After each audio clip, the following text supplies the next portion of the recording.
Mınaki ыр dünyası bir tükenbegen keremет ekendigin mına barыбыз эле bilip keletpayбызбы. Анын үстүнө мына ыр dünyası чындыгында өнөр dünyası деген адамдын жан dünyasынын сезимин кандайдыр бир арулукка алып келе турган нерсе экендигин байкап келебиз да. Анан бүгүнкү биздин жан dünya программабызга мына ушул балыкчы шаарынан келген таланттар катышып отурат. Айбек Касымов, ошондой эле Гүлиза Ташкенова. Мына Айбек Касымовду сен жөнүндө телекөрүүчүлөр жакшы билет, бир катар ырларыңды да өзүң элге таанып келе атпайсыңбы? Анан эми Гүлиза болсо мынакей өзү дагы ошол балыкчы шаарындагы маданият үйүндө элдик театрда аталып келатат дегендей, мына ошол жерде иштеп өзүнө 9 жылдан бери ишин ошо аркылап келатыптыр. Анан Гүлизанын дагы чындыгында балыкчы шаарындагы чоң өнөр дүйнөсүнө аралашкан бир таланттардын бири экендигин баарыбыз билебиз. Анан Айбек эми мынакей оболу сөзү сенден баштасак, мына ушул ырчылык өнөргө келишиң жөнүндө алгач ушул жөнүндө токсол. Мен негизи бала кезден бери эле ушул ыр жандуу экенмин. Кичинекей кезимде эле мен ушу элес буласы эсимде бар, ушу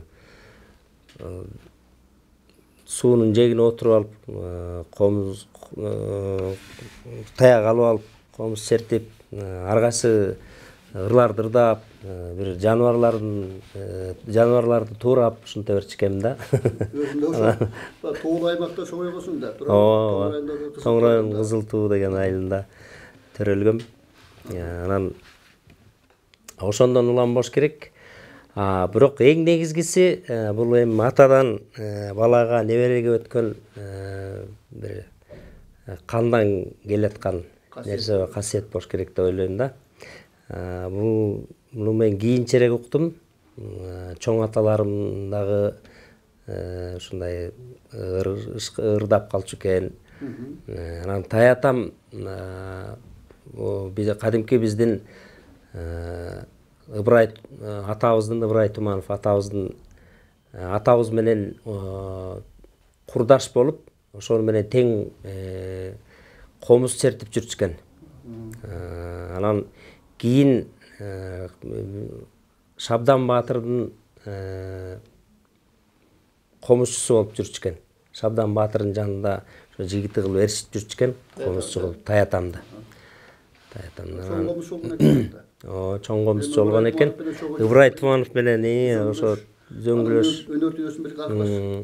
Аны мен эми ушу кийин эле мына ушу кийин десем жаңыла мына ушу 1 айдын 2 айдын тегереги болду. Ушул укканым ушул тайынем айтып берди да ушуну. Мен буга чейин билген эмесмин да. Мен чоң аталарымдан жуккан болуш керек, Касым чоң атамдан жуккан болуш керек дейм. Алардын дагы бир касиети бар экен, алардан да жугуптур. Бирок көбүрөөк баягы эне жактан жугат эмеспи? Тайлар жактан. Анан ансарда мен ошо чоң таятамдан жуккан экен. Ошол киши чоң комузчу болгон экен. Ал кишинин балдары эч комуз ыр жандуу болбоптур. Эки неберелери өз жанынан. Неберелери биз бир аз улантып келатабыз. Жээ неберелери? Жээ неберелери. Жээн таягысын тартат деп коет, тайларын тартат да. Жакшы экен анда. Айбек мынакей теле көрүүчүлөр дагы сен ырыңа бир эме карап отурса керек, суктанып дегенде бир ырыңды аткарып берсең анда.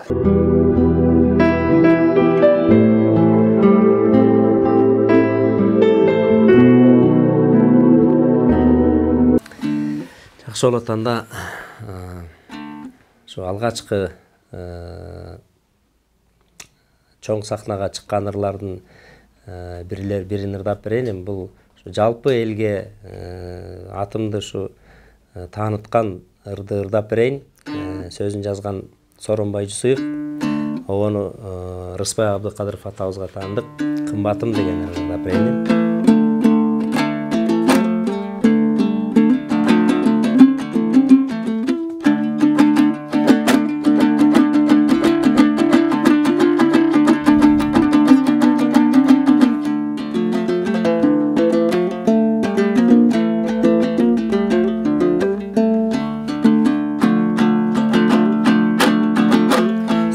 Жаңыртып алатонун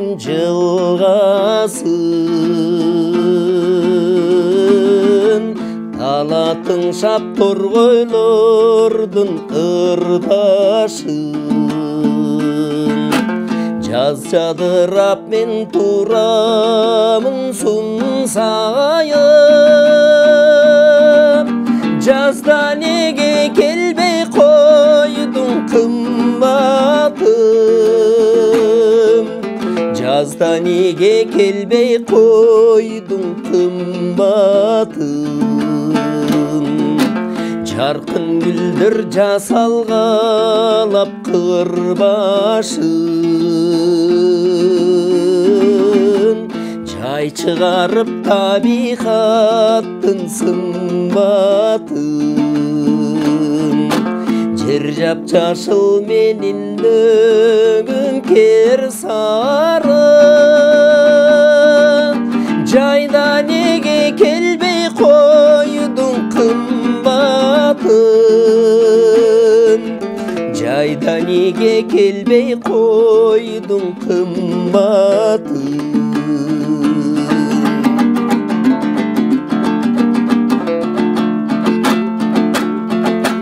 дарак тагып түркүнмөмө сыргасын суктандырдың адамдардын кыйласын күтүп жүрсөм жүзүм камдап өзүңө көздө неге келбей койдуң кымбатым күздө неге келбей койдуң кымбатым эки жүрөк бирин бир тыңдасын эзилишип элжирешип жыргасын керемет бар сенде кышты жай кылган келчи келчи кыш шилдеде кымбатым келчи келчи кыш шилдеде кымбатым керемет бар сенде кышты жай кылган келчи келчи кыш шилдеде кымбатым келчи келчи кыш шилдеде кымбатым келчи келчи кыш шилдеде кымбатым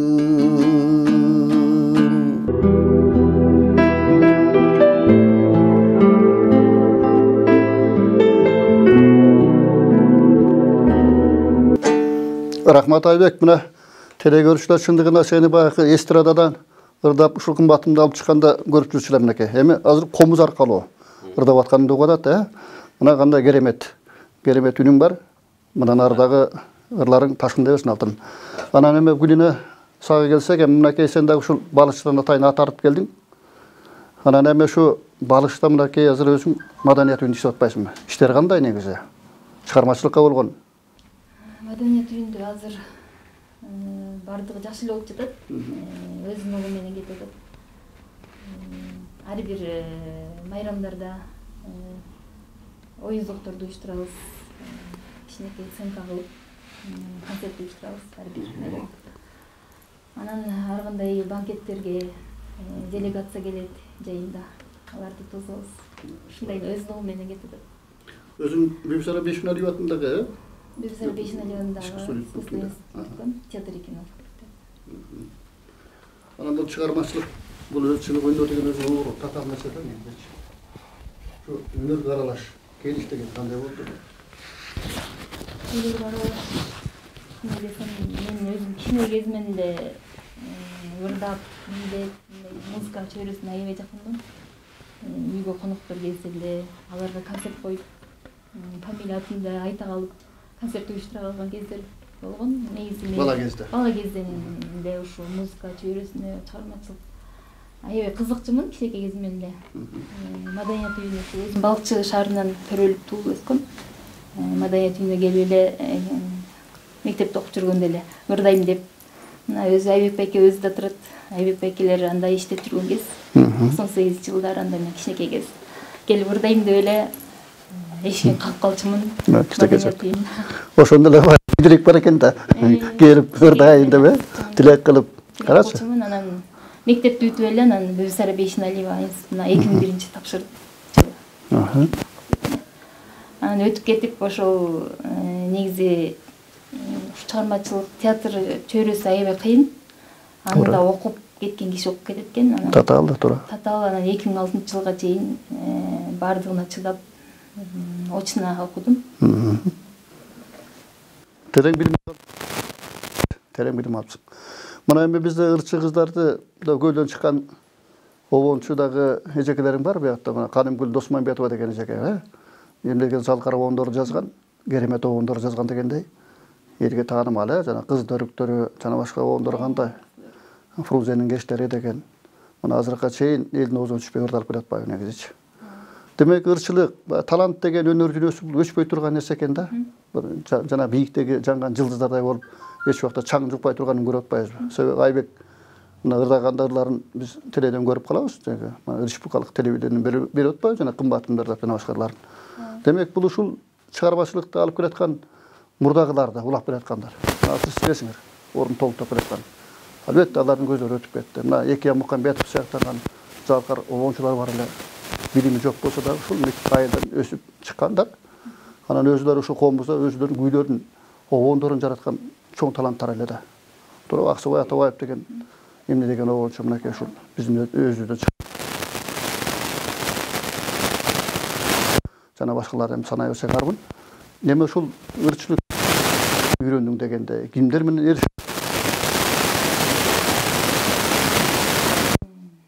окууну бүтүп эле турмуш куруп анан кийин бияка 2011 жылы келдим маданият үйүнө шақырып.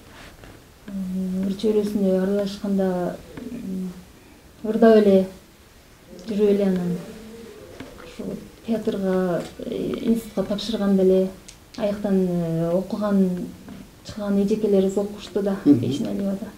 Турганбүй Болбекова эжекем ак өлөң айылдын менин айылдаш эжекем болот, эжем десем болот. Ошо эжекем бизге сабак берди. Речтен сабак берчү. Ал эжекелер менен Шайымбек байкелер менен Замирбек Сооронбаев, Кайся Сейдалиева эжекебиз бизге сабак берип калды речтен. Ошол ал эжекелер менен чогуу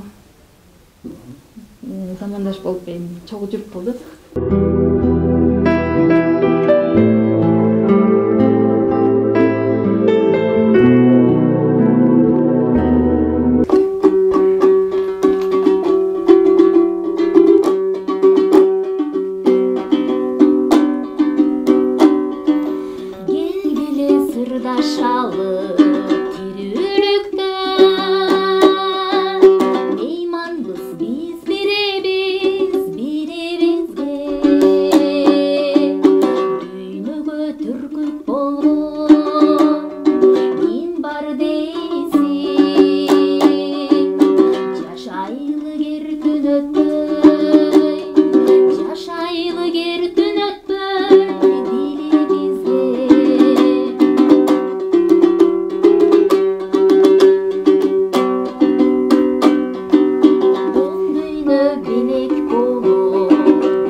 жакшы экенин жашырбайбыз, жанашып жакшылыкта бирге жүрбүз, жакшыны жакшы дештин, жакшынын жакшылыгын жашырбайбыз, келгиле көңүлгө дейин калтырбайбыз. Рахмат. Баракелде.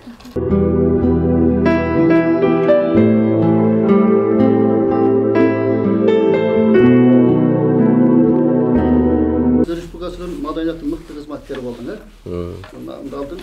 Жолуң да кут болсун алдың. Рахмат. Анан эми баягы талант деген чындыгында бир орунда турбаган нерсе да. Баягы сезимге тынчтык бербеген нерсе да. Аккан суудай тынч албай канча деген изденүү деген баягы чыгармачылык аракет деген көп болот да, түйшүк деген. Билинбеген нерсе менен билинмеген менен канча деген түйшүк бар экенин өзү көрүп жүрөсүз. Бир ырды алып чыгыш эле канча деген машакат негизичи. Аны ушул өзүңдүн Айбек ушул обончулар менен, композиторлор менен да мындай иштешүү. Ошолордун алып чыгууда кандай бир эме сүйлөшүүлөр барбы мындай? Көтө байрак иштегенде. Ооба, чында мен буга чейин деле обончулар менен деле иштешип көргөн эмесмин да. Ошо Балык шаарында иштеп жүргөндө ошо Өмүрбек Рахманов агабыздын ырын чында ырдап жүрдүм.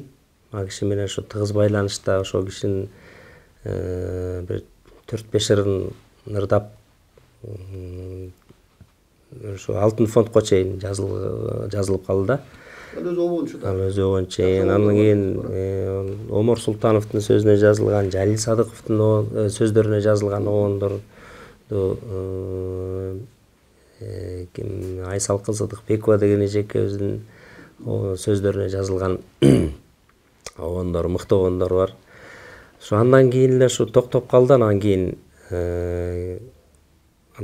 эски ырларга өтө баштадым да. Ошо мына Кымбатым, Асанкалы Керимбаевдин ырлар репертуарынан Муңдашым мунар кайдасың деген ырынды алып чыккан. Атайбек Бөдөшев агабыздын Аскар Исаевдин сөзүнө жазылган Еңсөө деген чыгармасын. Андан кийин Байдылда Сарногоев атабыздын сөзүнө жазылган Бакай Нишарапов агабыздын Акчыны деген чыгармасын.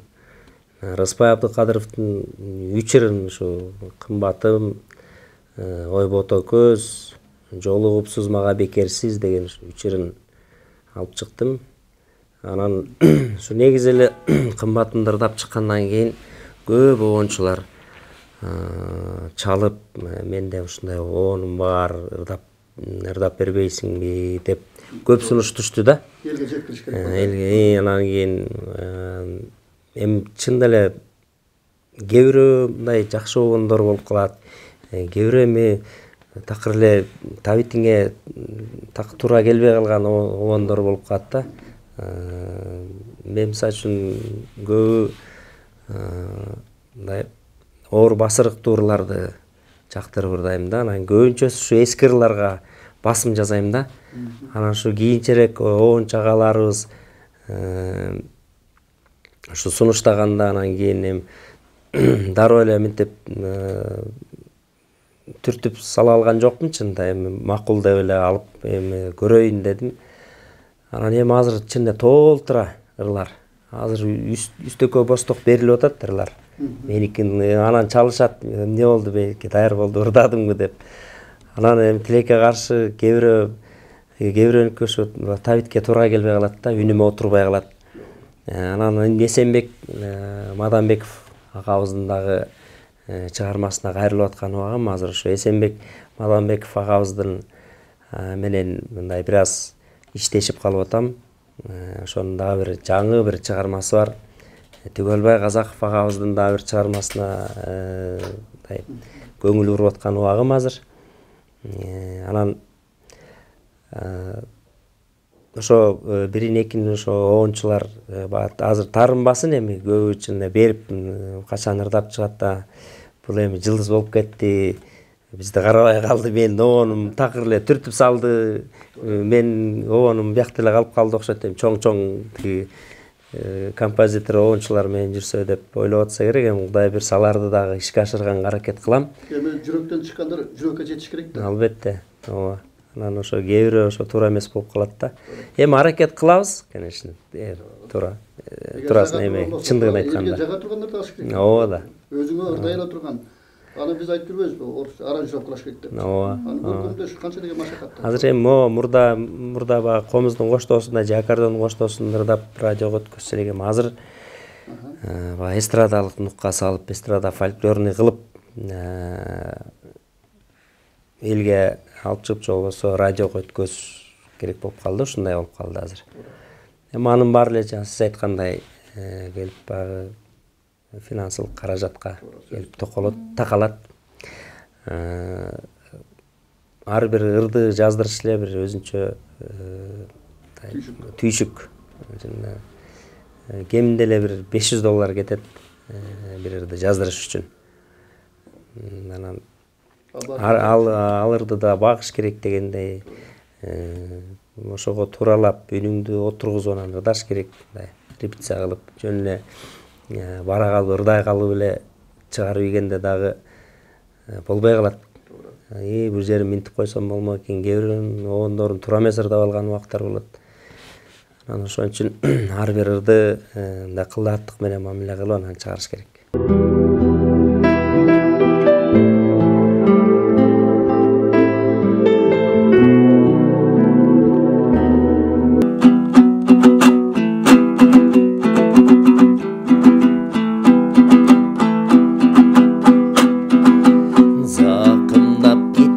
Elestер түшпөсөң эске киместер, түшүрөп жүрсөм аралап, кызгалдак терген белестер. Жанындап өткөн мезгилди жашалам көзгөң эместеп, терсек сыдырып, сылаган жүзүң кыдырып,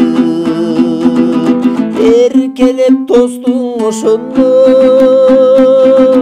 тентисе тентек сыдырым, сыдырым болбой эмне деп ичимден тынгам сызылып.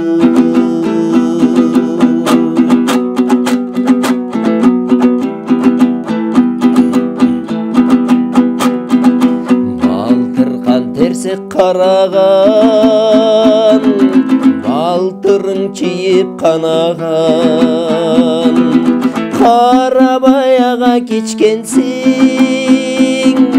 суктантып сууга жалаган, суу болуп калбай эмне деп ойлорго чөккөн маламан, эзелкең ойлор аламан, булутта эрип тараган, жаштыктын жашыл элеси эмгиче кетпейт санадан,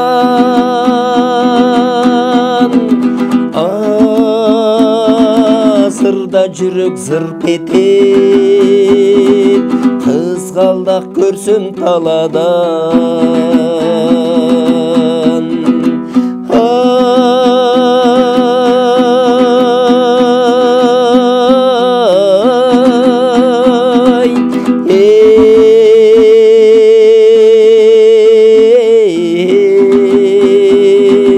Кызгалдак көрсөм таладан,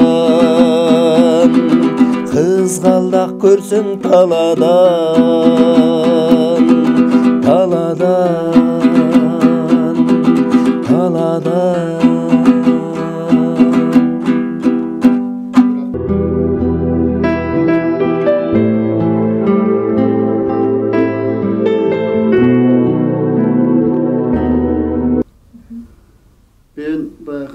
композиторлардын, оончулардын ошол ырларын мындай тандап, өзүнө жайга тургандарын алам депчи. Ушул жагына кандай карайсың? Мен бул жагына мен деле оончулардын ырларын ырдайм. Көп эле элдик ырларды ырдайм көбүнчөсүн. Илгерки ырларга, мурунку ырларга көбүрөөк басым жасайм. Мен дагы фольклор жаатына. Эстрадный деле ырдайбыз. Өзүм кесибим актриса болгон менен ырчылыкты дагы көздөп кеткем да. Ырдайм өзүм. Комузду үйрөнгөнүмө 2013 комузду үйрөндүм өзүм. Балдар музыкалык болуп Медиков атындагы балдар музыкалык мектеп бар да бизде. Анда бизде Гүлүм Коңкошо деген эжекебиз менин устатым болот. Ал эжекебиз комуз үйрөткөн. 2013 жылы үйрөнүп анан азыр ырдап жүрөм. Көбүнчө элдик ырлардан ырдайм да. Өзүмө жаккан эми оонду тандабайм мен. Өзүм үнүмө Айбек кандай үнүмө карап ырларды алам. Өзүңө тандап карап турбайсың да.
Мага жар керек демекчи, өзүңдүн жолдошуң кандай? Ал дагы өнөр дүйнөсүндө окуйт менимче.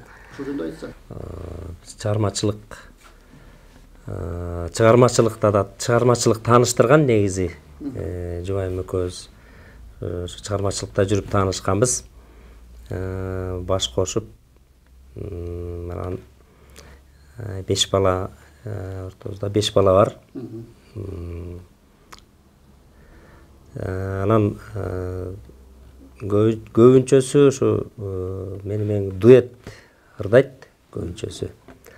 Анан багы тар чөйрөдө анча комуз менен өзү ырдап коет. Анан сахнада комуз менен ырдап көрө элекчи мындай. сүрдөйт болуш керек. Анан мени менен ошо көбүнчөсү ошо дуэт ырдап жүрөт. Азыр дагы ошо дуэт менен дуэт ырдайыл деп дагы бир жаңы дуэт жаздырганбыз. Азыр ошонун үстүндө иштеп аткан убабыз. Кудай буюрса ал дагы элге тартуулайбыз деген буюрса үмүттөбүз. Чыгармачылыктан ал киши дагы оолап болуп кетпей, алыстап кетпей дегеним да. Ошол Эршатка кеткенсиңер деген. Эршатка. Анан эми бир үйдө ошо чыгармачы адамдар жашаш дагы жакшы нерсе мындайчы. Себеби чыгармачылыкка сага баа берип дегендей, аларга баа берет да, карайт да, көз караш бар да негизи, туурабы? Ушул жөнүндө дагы. Мен негизи ошо эң биринчи сынчым ушу келинчегим. Биринчи ошого сындатам. Сындайт, жакшы эле сындайт. Биягымда болуп калыптыр, бул жерден мындай кыл, же бул жерин мындай кыл деп анан кийин экөөбүз кеңешип, кеңешпескен бармак оорубайт деп коет го, ошондо кеңешип отуруп анан кийин бир бүтүмгө келип анан ушул жерден же мен ырдашым керек экен, же буну дуэт ырдасак болот экен деп ушинтип отуруп анан кийин мырдап чыгабыз.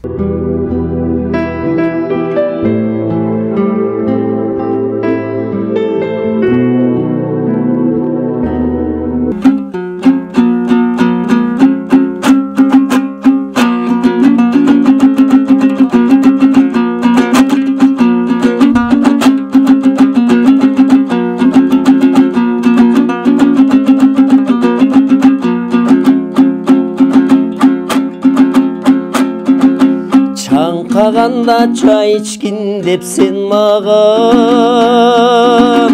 белек кылып берген элең жаш сулуу. Колдон түшүп сынып калды кокустан эй, атаган ат өмүрүнүн аздыгы. Акчыны эй, акчыны атаган ат өмүрүнүн аздыгы. Акчыны эй, акчыны атаган ат өмүрүнүн аздыгы.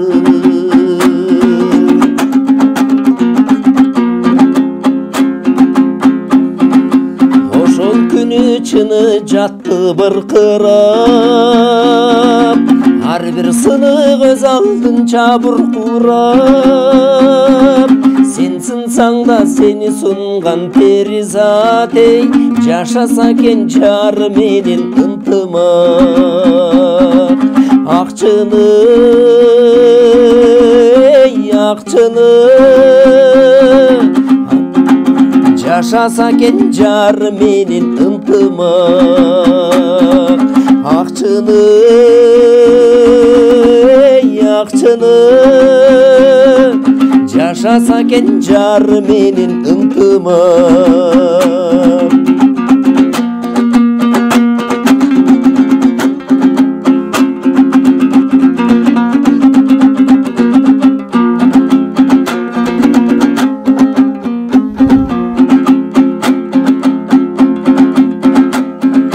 Кош бол эми коз гүлдүң акчыны, сага жетпей чынылардын актыгы. Сен сынсаң да сени сунган перизат эй, жашаса экен жары менен бактылуу. Акчыны эй, акчыны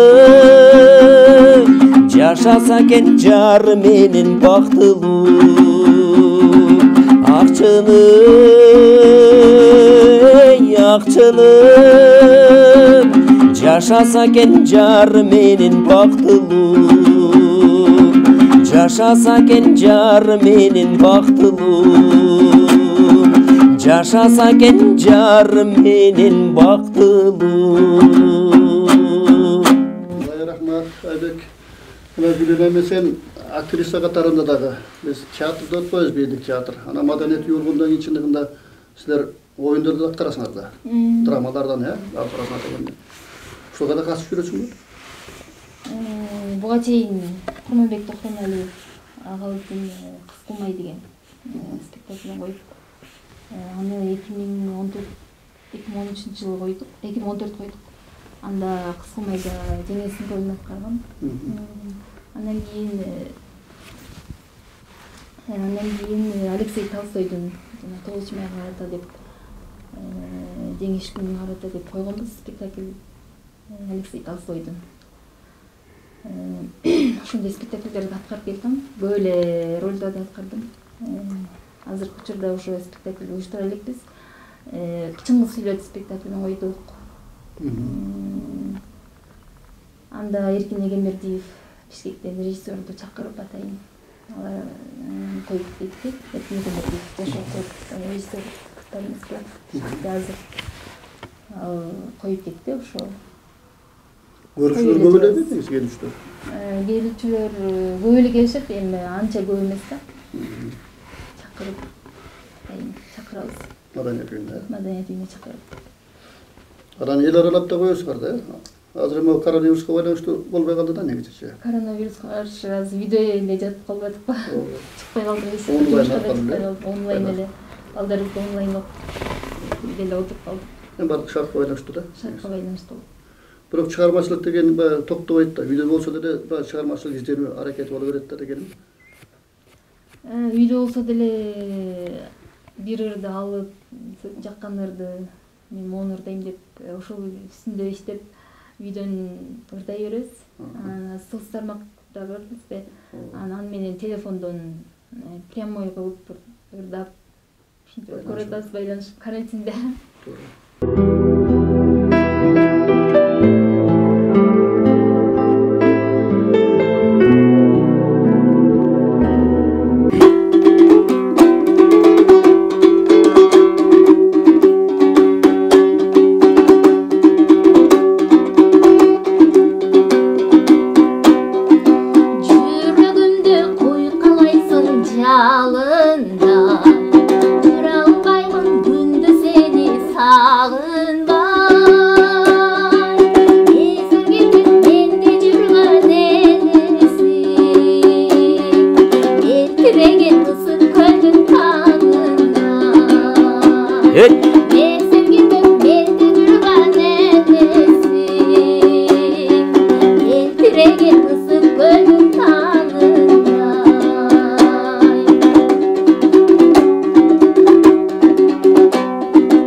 Жогоруда сен бир топ оюнчуларды жана композиторлорду атап кетпедиңби? Анан чындыгында кийинки мезгилдерде могу бизден чыккан оюнчулар да көбөйдү азыр. Эмне көп азыр ырчы көп. Туурабы? Толуп кетти дегендей. Эми Кудайдын кулагы сүйүнсүн, эми көбөй берсин, өсө берсин дегеним да, таланттар чыга берсин дегеним. Бирок ырга маани бериш керек деп ойлойм да. Себеби ырдын мааниси кетип баратат азыр.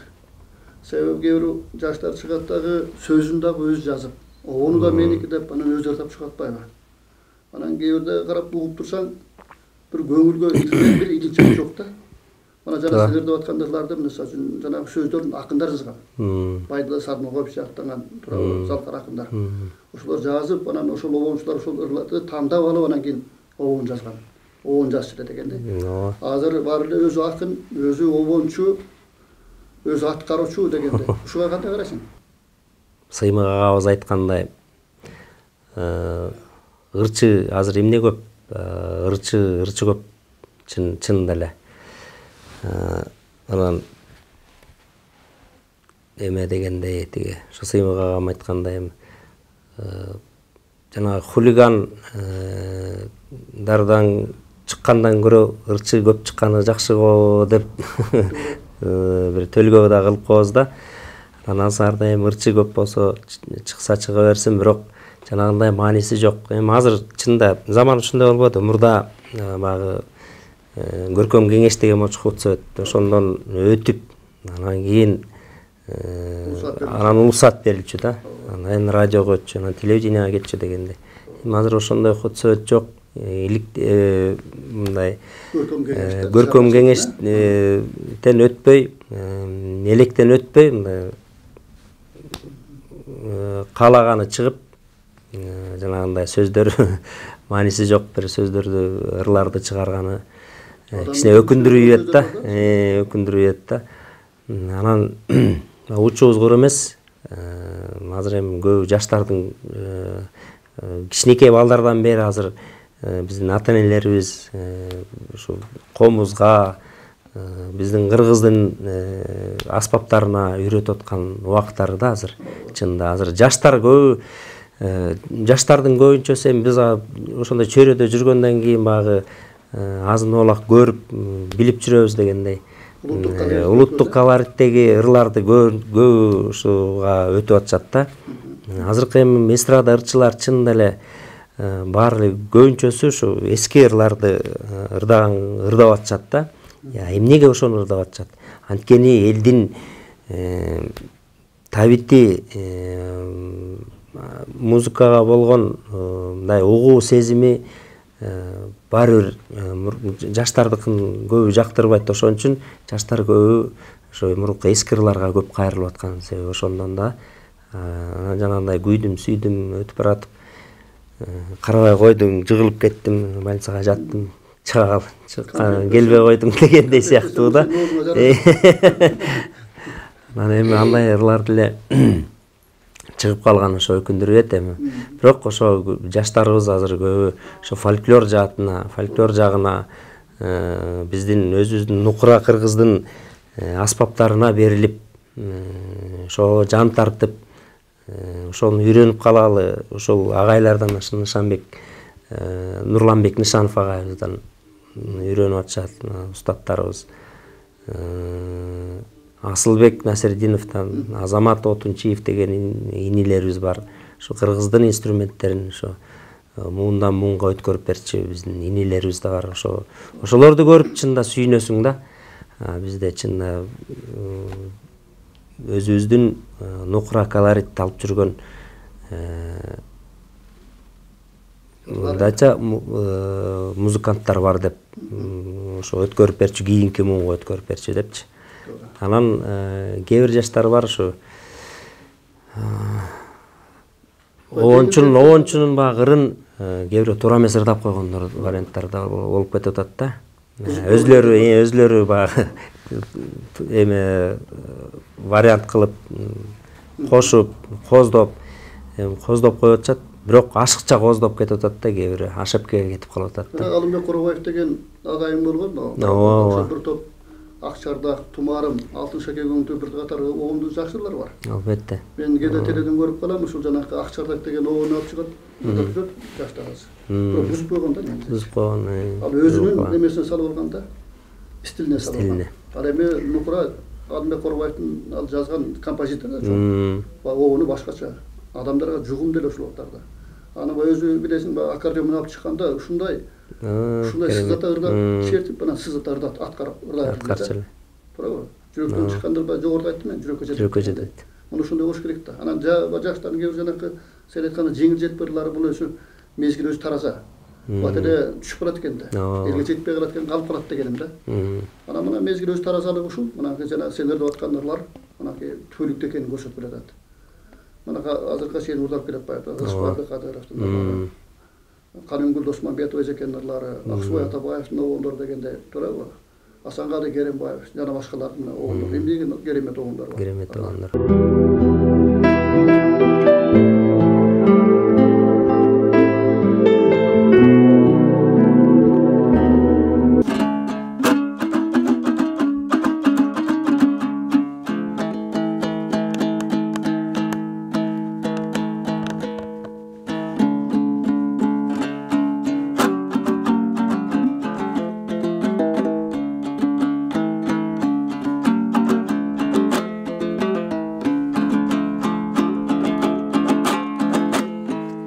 Алдында таттуу махаббат,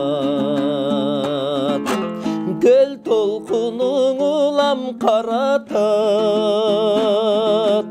дал ошондо күлөп канатын, кийген өңдүң аппак халатын. Ой кута кайкыт, ой кута кайкыт, ой кута кайкыт Акчарда. Көл четинен көлгүп күн чыгат, келбечиде кайра эле жайсызат. Бирок менин махаббатым айланчыкта барта калат. Көрүнө да калса, көрүнө да калса, көрүнө калсаң Акчарда. Бирок менин махаббатым айланчыкта барта эле калат. Көрүнө да калса, көрүнө да калса, көрүнө калсаң эй Акчарда.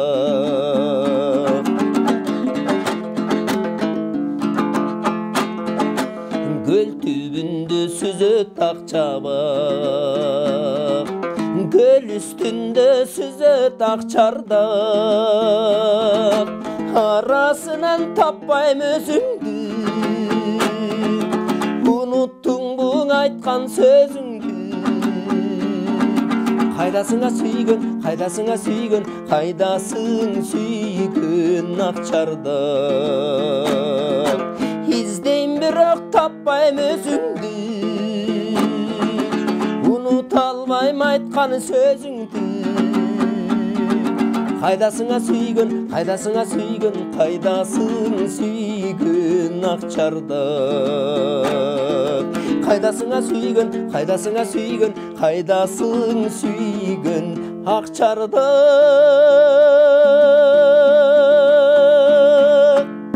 Рахмат Айбек. Эми Гүлена, сиз дагы бир элдик деп атпайсызбы? Элдик ырларга токтолуп жүрөсүз да көбүнчө. Ошо элдик ырларды жеткириш элдиктин өзүнө өзү оорураак негизи. Оорураак, эмне элдик ырлар диапазону күчтүү ырлар болот да көбүнчөсү. Жеткириш кыйын эле негизи элге. Эми өзүм колдон келишинче ырдап жүрөм элдик ырлардан.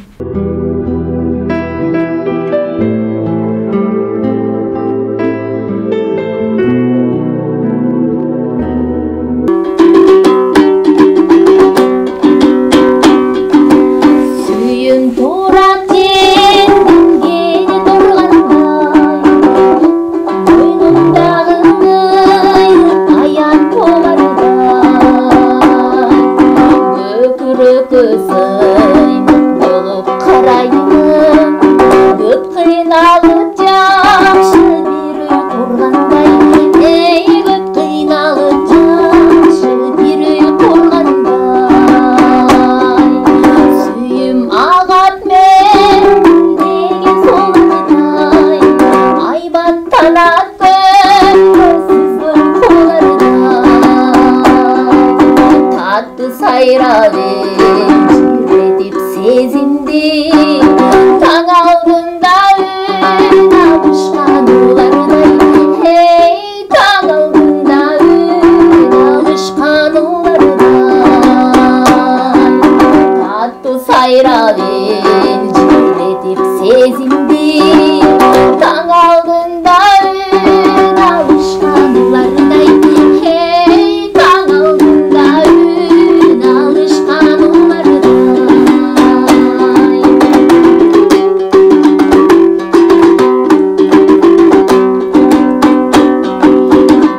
караным.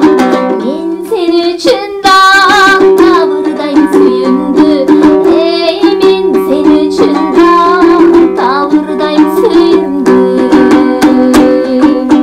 Сенин мага аман жүргөн караным.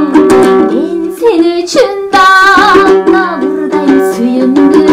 Эй, мен sen üçün табырдайм сүйүмдү. Эй, мен sen üçün табырдайм сүйүмдү. Рахмат.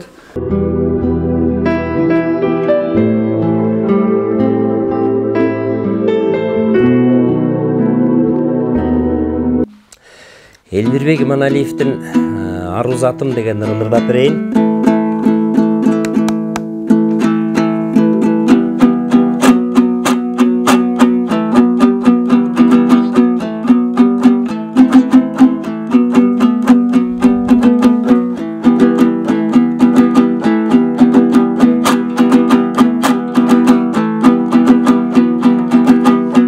Ару затым ай чырагым аппагым, сени көрүп мен тазара баштадым. Карегиңде жүргөн экен катылып, эй качанкы бир мен жоготкон асманым. Карайлаган көңүлүмө нур толуп, кайра баштан төгүлөйүн ыр болуп. Кайран жаштык өткөнчө, кайрылбастан кеткенче, карындашым кагылайын мага бир жолу.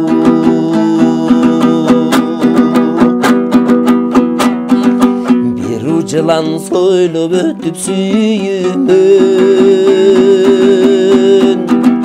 бир заматта койрон болгон дүйнүйөм. Өзүң менен айыкчудай сезилип, ай өзүм билбейм неге мынча сүйүнөм. Карайлаган көңүлүмө нур толуп, кайра баштан төгүлөйүн ыр болуп. Кайран жаштык өткөнчө, кайрылбастан кеткенче, карындашым кагылайын мага бир жолу.